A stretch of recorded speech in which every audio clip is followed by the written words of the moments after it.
কি লেখা হয়েছে। অপমৃত্যু মামলা ফাইলে লেখা উপরে, ভিতরে কিন্তু অপমৃত্যু মামলার লেখা নেই। একজন মানুষ বাড়িতে মারা গেছে, আমরা হসপিটালে এনে জানলাম, এটা অপমৃত্যু মামলা হবে কেন? অপমৃত্যু মামলা তো হয়, অপমৃত্যু হয় কোথায়? পানিতে পড়ে, গাড়ি চাপা করলে, সাপে কামড় দিলে, এগুলো অপমৃত্যু। আমার ছেলে ঘরে মারা গেছে, অপমৃত্যু হবে কেন?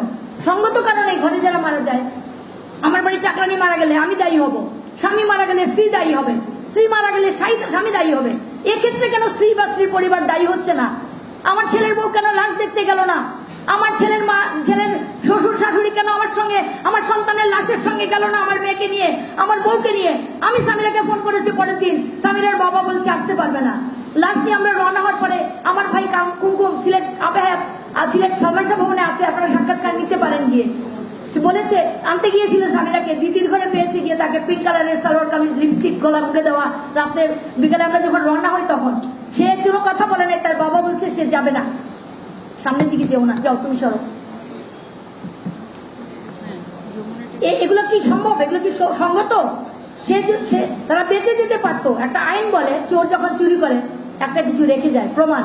এরাও তাই করেছে, তারা মেরেছে। তারা যদি গাড়িতে তুলে অ্যাক্সিডেন্ট করে মেরে ফেলতো, দুনিয়ার মানুষ বিশ্বাস করতো, আমিও বিশ্বাস করতাম। একটা রাজপুত্র, একটা রাজাবংশ, একটা সাহসী ছেলে, একটা তরুণ ছেলে, সে মরলে এইভাবে আত্মহত্যা করবে না? সে কি চোর ছিল?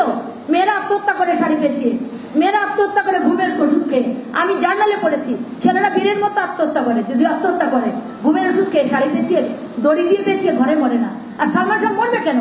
তখন সে বলেছিল সাংবাদিককে যে আমি সবে মাত্র বিয়ে করেছি, আমার জীবনটা রঙিন, আমি ছবি করছি, অনেক মানুষের রঙিন। আমাকে বলেছিল আগের দিন, আমার সিলেট যাবার কথা ছিল, আমি বলছিলাম ইমন চল না, 2 দিন শুটিং বাদ দিয়ে একটু ঘুমাইয়ে রেস্ট নিয়ে আয়।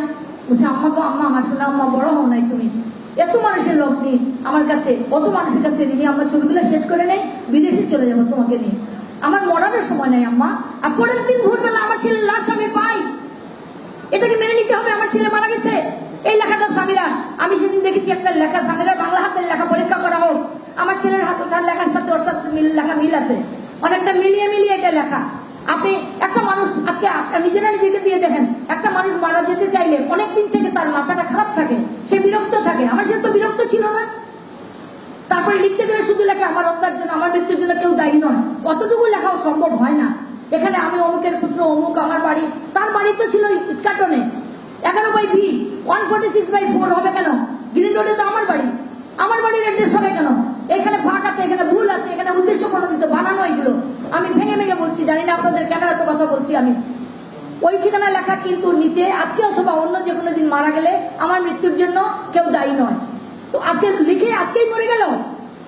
আরেকটা কথা, যদি মারাই গেছে, আমি ঘরে ঢুকলাম, তখন স্বামীরাকে কোনোখানে আমার ছেলের বউকে পাইনি তো। ঘরে ঘরে আবুল ছিল, তেল দিচ্ছিল, একটা মেয়ের পার্লারের, পাশের পার্লারের, রুবির পার্লারে, এরা সবাই সম্পৃক্ত, তেল দিচ্ছে। আমি বললাম এই তেল দিচ্ছ? ঘরে ঢুকেই দেখলাম কতগুলো ছবি, টেবিলের উপরে কন্টিনিউটি ছবি, তার ড্রেস রাখা, পরে শুটিং এর কাপড়, যে প্রস্তুত ছিল শুটিং এর জন্য, করেছে 2টা প্লেটের মধ্যে সর্ষের তেল রাখা, সেই তেলগুলো গায়ে দিচ্ছে। আমরা ভাই তোমরা কি এই সর্ষের তেল কাকে দিচ্ছ? বলে ভাইয়াকে। আমরা কেন, ভাইয়ার কি হয়েছে? বলে ভাইয়া হাত পা ঠান্ডা হয়ে গেছে। কেন তারা আমাকে বলে নাই তখন যে ভাইয়া ঝুলে গিয়েছিল, ভাইয়াকে আমরা নামাইছে, ভাইয়া আত্মহত্যা করছে? কেন বলে নাই? এটা মিথ্যা, অসত্য, এটা বানোয়াট। কেন হলি ফ্যামিলি আমার ছেলের লাশকে দেখলো না, চেক করলো না? আমি হলি ফ্যামিলি তখনকার ডাক্তারের লিস্টে দেখেন, 96-এ 6 সেপ্টেম্বর সকালে কে ছিল ডিউটিতে, তাকে ধরেন, তাকে জিজ্ঞেস করেন, জিজ্ঞাসাবাদ করা দরকার। তারা কেউ উঠে আসে নাই। তখন আমি খুব পরিচিত রাজনীতিতে, আমি চিৎকার করে বলছিলাম, আমি নীলা চৌধুরী বলছি, আমার ছেলে মরে যাচ্ছে, ডাক্তার কে কোথায় আছেন, জলদি আসেন। কেউ আসে নাই। একটা লোক উঠে এসে বললো উনি তো, ওর এখানে দেখা যাবে না, ওনাকে নিয়ে আপনারা ঢাকা মেডিকেলে যান। How do he then know, যে কিভাবে জানে তারা যে আমার ছেলের কিছু হয়েছে, মারা গেছে, মেডিকেলে নিতে হবে? আগে ডাক্তার বডিটা দেখবে না, চেক করবে না? কেউ আসলো না কেন? এটা আগের থেকে থামিয়ে দেওয়া হয়েছে। বললো বাইরে অ্যাম্বুলেন্স রাখা আছে, আপনি ওকে নিয়ে যান। অ্যাম্বুলেন্সে নিয়ে গেলাম মেডিকেলে, অ্যাম্বুলেন্স পয়সা নিল না, ফেরত চলে গেল। অ্যাম্বুলেন্স পয়সা নিবে না, লাশ নিলে পয়সা নেয় না। এগুলো পরে মনে হয়েছে আমার। আমি যখন ঢুকলাম, ওকে নিয়ে স্ট্রেচারে তারা টেনে নিল, কোনো ডাক্তার আসে না। আবার আমি ভিতরে গেলাম, ভিতরে গিয়ে টেনে একজন ডাক্তারকে তুলে আনছি, সে হাত দেয় না, অনেক কষ্টে একটু বুকের কাছে স্ট্রেচারটা নিয়ে আমরা একদম দিয়ে, আমার ছেলের হাত ডাকো, আমার ছেলে ফিট হয়ে গেছে, মরে যাবে। বলে উনি তো অনেকক্ষণ আগে চলে গেছেন। আমি থাপ্পড় মেরেছিলাম, আমরা বেয়াদব, কেন চলে গেছে, কোথায় চলে গেছে? তখন আমি টান দিচ্ছি, আমি চলো আমি ভাই সিএমএইচে যাবো, আমার ছেলেকে ওখানে চেক আপ করাবো। না চেক আপ করতে পারছে না, বলে না আপনি তো নিতে পারবেন না, এখানে উনি মারা গেছেন, আপনি এখন ম্যাজিস্ট্রেটের রিপোর্ট লাগবে, ম্যাজিস্ট্রেটের ইয়ে ছাড়া দেওয়া যাবে না। আমি তো হতভম্ব হয়ে গেলাম। আমার ছেলে চলে গেল সামিরাকে আনতে, আমার স্বামী চলে গেলেন ম্যাজিস্ট্রেটের পারমিশন আনতে। আমি কিচ্ছু জানি না, আমি দাঁড়িয়ে রইলাম অনেকক্ষণ, কেউ কিছু করে না। ওরা ট্রলিটা টেনে ঢাকা মেডিকেলের মাঝখানে একটা গলির মতো জায়গায় এনে রাখলো। আমি কতবার বেহুশ হয়েছি আমি জানি না, পড়ে যাচ্ছি আর উঠছি আর কাঁদছি আর বলছি একটা কাপড় দাও, সালমান শাহকে ঢাকবো, একটু শরীরটা দেখা যাচ্ছে, ডেকে রাখি, আমার বাচ্চার ঠান্ডা লাগছে। আমি তো জানি না মরে গেছে, আমি বিশ্বাস করিনি মরে গেছে, সে মরে নাই। আমি 3-4 বার ট্রলির নিচে পড়ে গেছি, উঠে আমার মনে হচ্ছে আমার ছেলে কি পেশাব পায়খানা করেছে। আমি দেখি, আমি হাত ঢুকিয়েছি, পায়খানার রাস্তা দেখেছি, কিচ্ছু কোনো ময়লা ছিল না। ওরা কয়েকবার গোসল করিয়েছে, ভিজা কাপড়ে ডুবিয়ে রেখেছে, গায়ে তেল দিয়েছে, ফিঙ্গারপ্রিন্ট নষ্ট করেছে। পেশাবের রাস্তা দেখেছি আমি, পেশাব করলো কিনা, সেখানে হাত ঢুকিয়ে আমি অবাক হয়ে গেছি। প্যান্টির মধ্যে ট্যাগ লাগানো ছিল, একটা প্রিন্টেড নতুন প্যান্টি পরানো, তার স্টক থেকে খুলে প্যান্টির মধ্যে ট্যাগ লাগানো ছিল, এবং হাফ নীল একটা প্যান্ট, এবং নতুন একটা গেঞ্জি পরানো ছিল, হাতে 1.5 লক্ষ টাকার গয়না ঘড়ি ছিল, ব্রেসলেট ছিল, এই যে এই চেনটা তার গলায় ছিল। সেই দিন থেকে আমার গলায় আমার স্বামী পরিয়ে দিয়েছে, এটা এখানেই থাকবে। এগুলো কথা কি মিথ্যা, এগুলো কথা কি অসত্য? তারপরে আমাকে টেনে হঠাৎ আমি ওখানে কাঁদতে থাকলাম, ফিট হইতে থাকলাম, আমার ছেলেকে নিয়ে ঘন্টার পর ঘন্টা বসে রইলাম। 12টায় গিয়ে 1টায় গিয়েছিলাম, 3টার সময় দেখলাম 20-22 জন ছেলে কোথার থেকে বেরোয় আসলো, এটা এদেরই লোক, এসে এই বড় ট্রলিটা টেনে নিয়ে সে মর্গের কাছে নিয়ে আমাকে আর ওকে লক করে চলে গেল। আবার তারাই জোর করে নিয়ে মর্গে ঢুকাই দিল, আর তারাই আবার আত্মহত্যা লেখায় আসে পোস্টমর্টম করে ফেললো। এগুলো সব বানোয়াট। আপনাদের দৃষ্টি আকর্ষণ করছি, আপনাদের অনেক কষ্ট দিয়েছি। পোস্টমর্টম রিপোর্টগুলো পূর্ব পরিকল্পিতভাবে হত্যার সপক্ষে প্রস্তুত করা হয়েছে। ফাঁসির আত্মহত্যা হলে মানুষের ঘাড়ের হাড় ভেঙে যাওয়ার কথা, কিন্তু সালমান শাহের ঘাড়ের হাড় অক্ষত অবস্থায় ছিল। নিয়ম অনুযায়ী পোস্টমর্টম করার যে নিয়ম, এক্সরে করা হয় না, এক্ষেত্রে তা করা হয়নি কেন?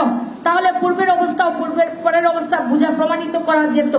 এমনকি সালমান শাহর শরীরে কোনো ক্ষত চিহ্নও ছিল না। এখানে একটা দাগ ছিল, ওই যে আপন নিবাসে তার শ্বশুরবাড়িতে প্রথম তাকে অ্যাটাক করেছিল, তখন মেরে ফেলার চেষ্টা করেছিল, পরে তার শ্বশুর সমঝোতা করে ওটাকে মিটমাট করে দিয়েছেন। এটা মিটমাট করার কথা ছিল না মামলা করার কথা ছিল? কেন তার শ্বশুর মিটমাট করেছিলেন যদি তিনি জড়িত ছিলেন না সেখানে? তিনি সাংবাদিক সন্তানদেরকে তিনি সংবাদ দেন আমি নাকি রাজনীতি করতে করতে পাগল হয়ে গেছি। নো, আমি রাজনীতি করেছি, ভালো মানুষের রাজনীতি, এই দেশের মানুষের রাজনীতি। আমি রাজনীতি করে বুদ্ধিদীপ্ত হয়েছি, আমি পরিপক্ক হয়েছি, আমি জ্ঞানী হয়েছি, আমি বুঝতে শিখেছি মানুষ কি চায়, কি করে, অন্যায় ন্যায় বুঝতে শিখেছি। আমি পাগল হয়ে যাইনি। পাগল আপনি হয়ে গেছেন। আপনি পাগল হয়ে আপনার ছেলে মেয়ের জামাইকে হত্যা করিয়ে, মেয়ের জামাইয়ের বন্ধুকে দিয়ে। আমি সাংবাদিকদের প্রশ্ন করতে চাই, তোমাদের যদি তোমরা মারা যাও, কেউ তোমাদের স্ত্রী যদি কেউ যে তার তোমার বন্ধুকে বিয়ে করে, এটা কি স্বাভাবিক বিয়ে হবে? তোমার ছোট ভাইকে বিয়ে করে, তাহলে কি স্বাভাবিক বিয়ে হবে? এটা প্রেম এবং পূর্ব পরিকল্পিত। আজিজ মোহাম্মদ ভাইয়ের সাথে যারা ষড়যন্ত্রে জড়িত হয়, এরা এইভাবেই। যা অনেকের সাথে, আমার দারোয়ানের সাথে আমার কাছে অনেক এভিডেন্স আছে, দারোয়ানের সাথে তার সম্পর্ক ছিল, এগুলো আমি বলি না, যেহেতু ছেলের বউ ছিল, আমার পারিবারিক অসম্মান। এর অনেকের সাথে, ডনের সাথে তার সম্পর্ক ছিল, এগুলো বাচ্চাদের কাছে এখন ডকুমেন্ট আছে, এরা বলতে পারে। এবং এটাই মোটিভ, এটাই মোটিভ একটা তাকে মেরে ফেলার। সালমান শাহ জেনে গিয়েছিল, এবং সেটার একটা এটা একটা অথেন্টিক আছে, এটা পিবিআই পাবে এবং তারাই বার করবে যে তার চরিত্র সম্বন্ধে সালমান শাহ জেনে গিয়েছিল। এবং তখন থেকে সামিরার অনেক চিঠি আমার কাছে আছে, এগুলো দিয়ে শেয়ার করেছে। আমরা অনেক ডকুমেন্ট দিয়েছিলাম আগে, এগুলো আর পাইনি। সামিরা এখানে বারবার লিখেছে, জান I love you, I love you, তোমাকে আমি বিয়ে করেছি ভালোবেসে। এগুলো কথা কি বলেন? ভালোবেসে তোমার জন্য অপেক্ষা করি, তুমি এখন আমার জন্য অপেক্ষা করো না, তুমি চলে গেছো, প্লিজ ফরগিভ এন্ড ফরগিভ হার। এখানে কারেক্ট ফরগেট হার, হার বলতে কি বুঝাইছে? সে তার বোনকেও সন্দেহ করতো, তার বান্ধবীকে সন্দেহ করতো, তার অনেককে সন্দেহ করতো, আমাকে সন্দেহ করতো। আমার কাছে আমার ছেলে আসলে সে যাতা অশ্লীল ভাবে মন্তব্য করতো। এই কথা কি প্রমাণ করে না স্বামীর থেকে স্ত্রীর থেকে স্বামী দূরে সরে গিয়েছিল? সালমান শাহকে অনেক বলেছে যে তুমি এখন অভ্যস্ত হয়ে গেছো আমার থেকে দূরে থাকতে থাকতে, তুমি আমার কাছে ফিরে আসো, আমি চেষ্টা করব ভালো হতে, আমি চেষ্টা করব। এটা কি প্রমাণ করে না প্রেম ছিল না শেষের দিকে? আমার ছেলেকে প্রেম ছিল না বলে আমার ছেলে সরে যেতে চেয়েছিল, আমার কাছে একদিন কেঁদেছে মারা যাওয়ার প্রায় 6 মাস আগে। আম্মা আমি তোমাকে কি বলবো, চলে যাচ্ছে নিচের থেকে গ্রিন রোডের বাসায়, প্রায় 3 সিঁড়ি নিচের থেকে বলছে আম্মা কাঁদছে। আমি কেন, তোমার শরীর খারাপ, তোমার চোখে পানি কেন? না গো আম্মা, আমার বউটা ক্রস হয়ে গেছে আম্মা। আমি বলছি ছি, বউ সম্বন্ধে এগুলি বলে না, বাচ্চা মেয়ে তোমাদের নতুন সংসার অনেক কিছু হয়, ওগুলো ঠিক হয়ে যাবে। বলছে না আম্মা, ও আর ঠিক হবে না। তা আমি রাগ করে বলছি ছেড়ে দাও। বলছে না আম্মা, আমার ক্যারিয়ারের প্রশ্ন, ওকে ছাড়তে হবে না আম্মা, ও যে পথ ধরেছে ও চলে যাবে। তাই তো হলো, ও তো চলে গেল, ও তো বিয়ে করতো, আমি তো বিয়ে করাতাম, সে আমার সঙ্গে ছিল না, আমার ছেলে তো ডিভোর্স করে নাই তাকে, আমার ছেলে মরে গেল, সে চলে গেল, সে বিয়ে করলো, সে কি আমার কাছে জিজ্ঞেস করেছিল? আমার কাছে ইসলামিক নিয়ম মোতাবেক সে তো আমার ছেলের বউ আজও আছে, আমার ছেলে তো ছাড়ে নাই। সে যে বিয়ে করলো আমার পারমিশন নিয়েছিল, আইনত তো সে এখানে আটকে যায়, আমাকে তো তার পরিবারে কিছু জিজ্ঞেস করেন নাই। এই সকল প্রশ্নের উত্তর আপনারা বের করবেন, আপনাদের কাছে আমি রেখে গেলাম। যদি আবার জীবন্ত অবস্থায় ফিরে আসতে পারি, আবার করতে পারি, আমার আশা রইল আমরা মামলাটা জিতবো, জয়ী হব।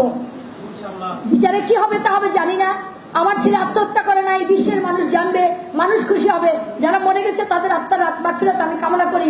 আর কোনো বাচ্চা যেন করে এরকম কাজ না করে। এখানে অনেকে আছে, অনেকে বলে, কালকে ময়মনসিংহ আমাদের মিঠামাইনের একটা ছেলে, জুয়েল নাম, প্রেসিডেন্ট সাহেবের এলাকা, প্রেসিডেন্ট সাহেব আমাদের পুরনো রাজনৈতিক বন্ধু, খুব ভালো মানুষ, ওনার এলাকায় নেওয়ার জন্য অনেক তোড়জোড়, আমাকে সালমান শাহর মা যাবে, হেলিকপ্টার, প্লেন, কত কিছু সাজাচ্ছে, ওদের কত কত উচ্ছ্বাস, কিন্তু আমি যেতে পারবো না, সময় কম, আমি অসুস্থ। ওই ছেলেটা বলছে কালকে আমাকে, আম্মা আপনি যদি না আসেন আমি জানি না আমি কি করব। আমি প্রশ্ন করেছিলাম তুমি কি করবে, মানে তুমি এতটা ইমোশনাল হচ্ছ কেন? তুমি কিছুই করবে না, তুমি অপেক্ষা করবে, আমি আগামীবার তোমাদের সঙ্গে যাব, তোমাদের ওখানে আমি যাব, প্রেসিডেন্ট সাহেব থাকবেন, আমরা সবাই যাব, বড় একটা অনুষ্ঠান করব। এই ধরনের অনেক পাগল বাচ্চা আছে এখনো, সত্যি সত্যি সালমান শাহকে ভালোবাসে। আমি মা হয়তো মরতে পারি না, তারা মরেছে, আমি চাইনি, তারা বুঝতে পারে নাই, তারা এতই ব্যাকুল ছিল যে সালমান 41 জন মানুষ, লেখা হয় 6 জন, 6টা মেন অশীতিতে মারা গেছে, সারা বিশ্বে 41 জন মারা গেছে। এটার কারণে গিনিস বুক অফ রেকর্ডে তার নাম প্রপোজ করা হয়েছিল, এবং এই আজিজ মোহাম্মদ এই গ্রুপটাই এই নামটা সেখান থেকে সরাবার চেষ্টা করেছে। গুগলে আপনারা সার্চ দিয়ে দেখবেন, ওখানে এই কাউন্টিংটা পাবেন। লন্ডনে আমি গেছি, একজন সিএসপি অফিসার বয়স্ক, উনি রেস্টুরেন্টে কাজ করতেন, উনি এই ঘটনা শোনার পরে টাইতে ফাঁস লেগে মারা গেছেন, তাকে দেখতে হয়েছে আমাকে।